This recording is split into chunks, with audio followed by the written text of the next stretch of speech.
President of Peru, Alejandro Toledo, has been arrested in the U.S. under extradition orders. Social and political movements call a massive strike against the Ecuadorian government's austerity measures.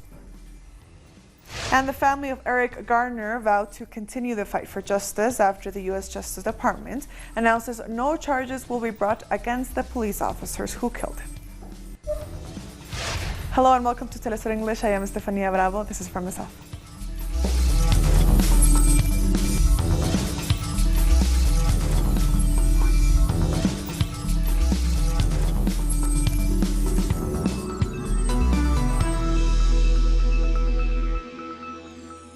Former President of Peru, Alejandro Toledo, has been arrested in the U.S. under extradition orders. Toledo has been on the run since 2017 when he was sentenced to 18 months preventive detention under charges of influence peddling. He is also wanted under corruption allegations as he is accused of having received $20 million in bribes from Brazilian construction company Odebrecht. According to Peruvian authorities, the extradition process could take anywhere between 6 and 12 months. And staying in Peru, people are staging an indefinite strike against the construction of the Tía María mine. Protesters say the mine will put more than 13,000 hectares of crops at risk. The hotspot of the protest is the Tambo Valley in Arequipa region, where the government of President Martin Vizcarra approved the construction of the Tía María mine. Protesters say that locals haven't been consulted about the project. This valley generates a lot of work for more than 20,000 people. This valley has 13,000 hectares of land that we cultivate and food is produced for the entire nation, even for export. So we will defend this valley and we are not going to allow the mine to be built. On the first day of the strike, social organizations led by farmers took to the streets across the various communities that could be affected by the copper mining project. The project is led by the multinational Southern Copper Company, which is mostly under the ownership of the Mexico Group. The company is accused of various environmental damages in Peru and in other countries and has been trying to set a foot in the region for years. The sign says it clearly. Agriculture is forever, while mining only lasts for 40, 50 or maximum 100 years. And it will leave behind a natural disaster. As you can see, we shouldn't let this happen. This poster sums it up well. According to different organizations, the Tía María mine would have a catastrophic impact on the environment, especially since one of the planned mining pits would be located only 50 meters from the main water source of the agricultural valley. We have an open pit where they begin to drill at 400 meters deep. They will use explosives to create that pit and remove particulate matter, which is not just any type of soil. It's a mineral that's in the subsoil. And this particulate matter will generate a cloud made up of particle matter that will fall and cover the topsoil. The Arequipa region is not the only one participating in the protest. In Huancavelica, Ayacucho, Puno and Loreto regions, residents have also taken to the streets to protest the construction of the Tía María mine. 90 more Venezuelans are flying home from Peru as part of the Bolivarian government's return to the homeland plan. They arrived at the airport in Lima to catch a flight laid on by the Venezuelan authorities. Another flight is due to leave Peru on Wednesday. So far, over 14,000 Venezuelan migrants have taken the opportunity to return from various Latin American countries under the plan. Moving on, workers, campesinos, and indigenous groups are on strike against the government of Lenín Moreno in Ecuador. Protesters are marching against labor reforms, massive layoffs in the public sector, and regressive taxation. Social movements also criticize the government's policies, which benefit large-scale landowners and multinational companies, as well as the agreements with the IMF, which demands austerity measures. In each of Ecuador's provinces, we are active, and we aren't going to stop. This call is to the whole Ecuadorian people. We have to stop the government's measures, the massive layoffs, the lack of medicine in hospitals. Everything that we've achieved in the past 10 years is being destroyed today. Our correspondent, Denise Herrera, is at the protest in Quito with the latest. The nationwide strike continues in Ecuador. Several social organizations of workers are taking action against Moreno's administration. The workers have launched a 5-day national strike to protest against interference of the International Monetary Fund. They are blocking roads in Guayaquil, Cuenca, among other cities. And you can see behind me several social organizations of workers, campesinos, and field workers are demanding for their rights. We thank the news for that report. And we stay in Ecuador, where the capital, Quito, has become the first city in the country to permanently eliminate government-funded beauty pageants. The official statement sent out by Quito's municipal office reads, "This decision is centered on giving value to women from various spaces, recognizing their abilities and contributions in a variety of fields." The statement continues by saying, "Beauty pageants perpetuate imaginary social roles and stereotypes. As such, we will work to create a culture of inclusion and respect for diversity in order for Quito to be a city that respects equality and recognizes different types of beauty." According to official figures, the city's long-running beauty pageant, Reina de Quito, costs taxpayers $120,000 per year. A former member of Odebrech's board of directors has confessed he was forced to elaborate the story against former Brazilian President Luis Ignacio Lula da Silva during the Lava Jato investigation.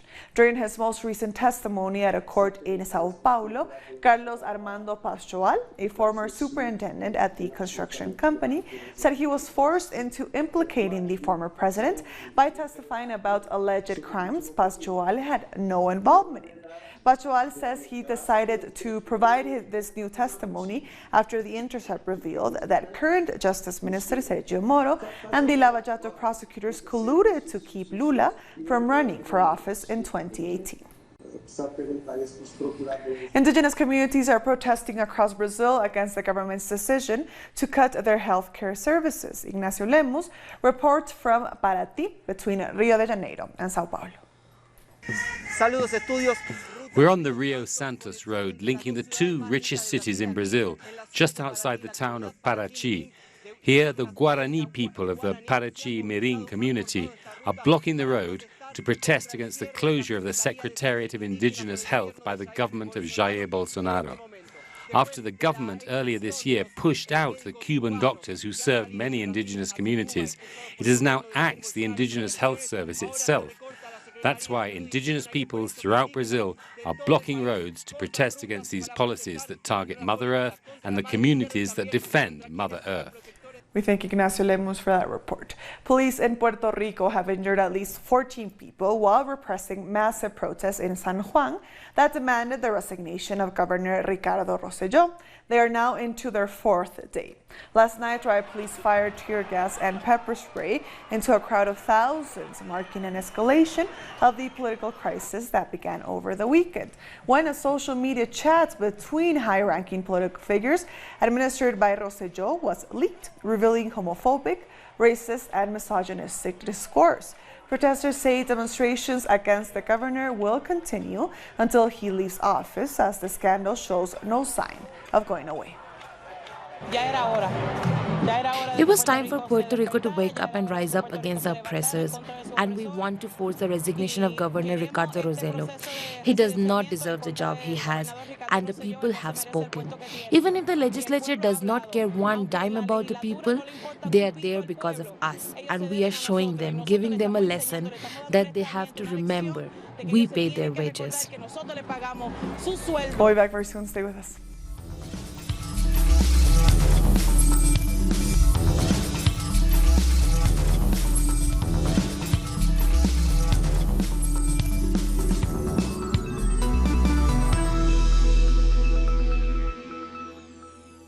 Welcome back. The Guyanese Minister of Social Protection has said the government is doing everything possible to prevent gender and sexual orientation discrimination. Amna Ali said the government believes that every individual, regardless of gender identity, has an inherent right to live their life free from violence, abuse, and discrimination. The minister added that equality is enshrined in Guyana's constitution and that the Ministry of Social Protection is engaging with communities to end discrimination. She was speaking hours after the managing director of the Society Against Sexual Orientation Discrimination, Joel Simpson, was attacked. Young people from the Don't Mess With My Rights movement have demonstrated in favor of the implementation of progressive gender policies in the Dominican Republic. The protesters said that the country's gender policy forms part of the National Plan for Human Rights and the education law pushing equality and equity between genders. They said that the objective of the reform is to reduce sexism by preventing femicides, child marriage, and sexual harassment in schools. The demonstrators want to inform citizens and religious groups about the implications of the law in reducing social violence in the hope that they offer support and don't oppose the measures. When I feel that I don't fit a particular role, I have an identity problem. I have a crisis, especially in a moment as delicate as adolescence. So when progressive gender policies are implemented and we show children how to accept themselves and others, how to not discriminate, we can ensure greater mental and physical health. Progressive gender policies are key to being able to understand that human beings, despite our differences, are all equal. Being different is being equal, and that's what we have to understand. We are pushing for equality between human beings and between the sexes. This is core for the Dominican society that we could become. While we continue judging other people for their differences, we are going to see high levels of violence. The first patient to be diagnosed with Ebola in the city of Goma in the Democratic Republic of Congo has died. This is the first major Ebola case in the urban center of the region, which has come about a year after the outbreak started, which has killed over 1,000 people so far. The World Health Organization says the United Nations is expected to decide whether the outbreak requires an increased global response. Is that the WHO Director General called for an emergency committee meeting to analyze the different risks and provide an advice. And this occurs anytime that we have a major change. We did it when we had the cases in Uganda, and this time we have a case in Goma, which is a big city, a very densely populated city. We are also ensuring, as the WHO, working together with the authorities in Rwanda as well as in DRC, and we have actually to commend the information exchange flow between the two countries that has been in place since the beginning. In Sudan, crowds of people staged night demonstrations in Khartoum, protesting the recent killing of a civilian. The victim was killed during Sunday protests when residents gathered to demand that paramilitary forces leave town. According to protesters, the army allegedly opened fire at them, resulting in the death of the protester. The government in Mali has rejected a call for dialogue with insurgents as the solution to the country's political crisis. The government said it favors peacekeeping and reconstruction work monitored by the international community. The foreign minister dismissed calls for talks, opting to maintain a military approach to the situation. The military approach remains because property and people must be secured. The level of violence must be reduced, but at the same time working to find deep answers through a political approach that is already underway. A permanent secretary of the management policy framework is already appointed. He is ready to get down to the job. He is working, and we hope to get results soon. Ugandan musician turned politician Kyagulanyi Ssentamu, known by the stage name as Bobby Wine, has said he will challenge President Yoweri Museveni in the 2021 presidential elections. I will challenge President Museveni on behalf of the People Power movement. The regime is extremely scared of our arrival. Extremely scared because we are masses, we're young people, and we are completely detached from, we are completely disconnected from all the old baggages. So yes, we know that the regime is going to try anything within their reach to block us from contesting. The former South African President Jacob Zuma has appeared before an inquiry into allegations of corruption for a second day in a row. Zuma's lawyers are seeking to bring proceedings to a halt, pointing to the line of questioning. The former president also announced that he had received a death threat. Just thought I should put on record something for us to know. Yes. Yesterday night between 7 and 8, my PA that from the ANC side was phoned by a person she does not know. And this person said, "You must tell Zuma that we are going to kill him. We'll also kill his children, as well as some people around him." So she informed me this morning. And I'm sure, Chair, you recall that I said a lot about how my life has been attempted. Our correspondent, Matuba Malachi, has the latest. And there was a dramatic start to the second day of testimony of former President Jacob Zuma, who told the commission at the beginning that his PA received an anonymous call telling her that President Jacob Zuma must watch out for his life and that of his family and those who are close to him. It's basically a death threat that President Jacob Zuma received, and he told the commission this at the beginning of his testimony this morning. And his testimony also got off to a very slow start today, with his counsel, or his lawyers rather, complaining that the line of questioning by the commission lawyers was that of cross-examination, and they were highlighting that this was not a court proceedings but rather an inquiry that seeks to corroborate information from other witnesses. But the Deputy Chief Justice, who's chairing these proceedings, postponed the proceedings for about an hour to reach a consensus between the lawyers for the former president and those of the commission. But they have since reached a consensus, and questioning resumed for the former president, who has since been denying everything that's been said about him by previous witnesses, who include very senior public servants who worked under his presidency. But it's still going to resume. But then it remains to be seen if his counsel will let all of these questions be asked in the way they've been asking since they've been complaining about the fairness for former President Jacob Zuma in this whole inquiry. It's back to you, studio. Thank you, Matua. We'll be back very soon. Stay with us.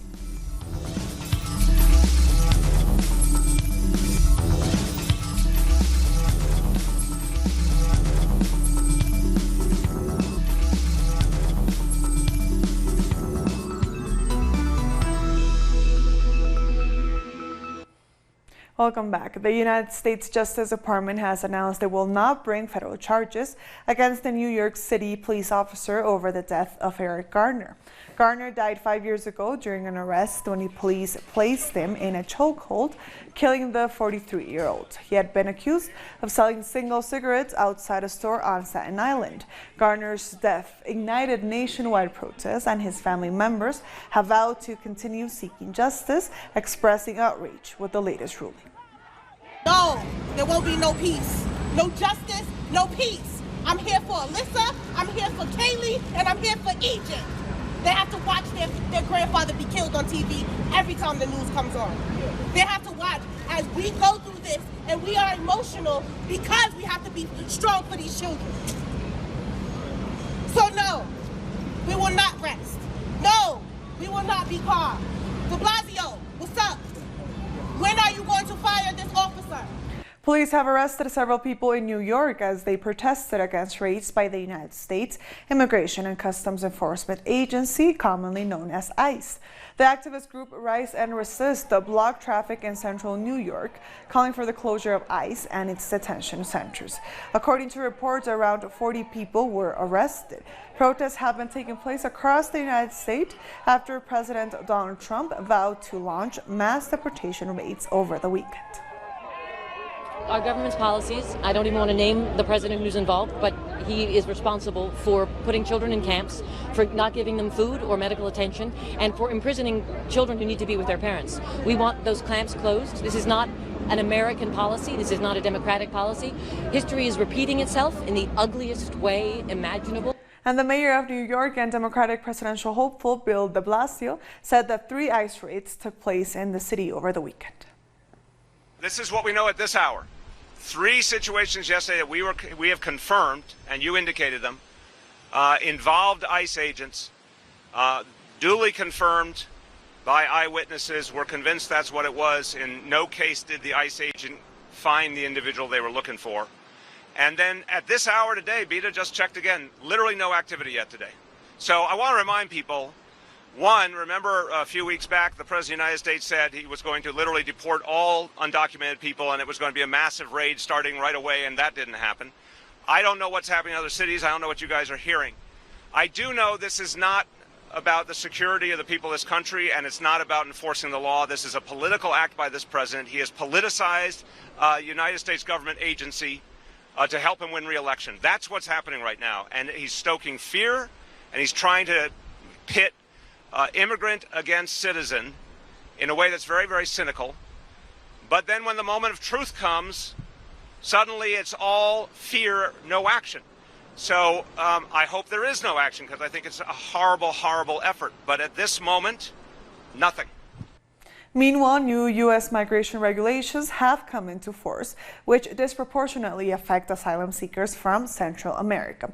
The new rule states that asylum seekers who have passed through another country will not be able to apply for asylum at the U.S. border. It came into effect this Tuesday, but the regulation is expected to be challenged in courts. Our correspondent, Alina Duarte from Washington, D.C. has more. We are here in Washington, where the issue of immigration is top of the agenda today, as the new measures which President Trump announced yesterday are coming into force. They deny the right to seek asylum to migrants who cross another country on their way to the United States. This will affect tens of thousands of migrants, especially from Central America, who come across Mexico and now will not be allowed to request asylum in the U.S. when they reach the border. This also means imposing the category of safe third country, which has been an issue in the negotiations between the United States and Mexico, but which Washington is now trying to impose unilaterally. This would mean those migrants would have to ask for asylum in Mexico. These measures have been called xenophobic and racist, and they come as President Trump has been accused of racist attacks on 4 progressive congresswomen of color. We thank Alina for that report. The French Minister of the Environment, François de Rugy, has resigned after a report of extravagant spending. Last week, an investigative website revealed the minister's habit of spending taxpayers' money on extravagant dinners and renovations to his ministry residence.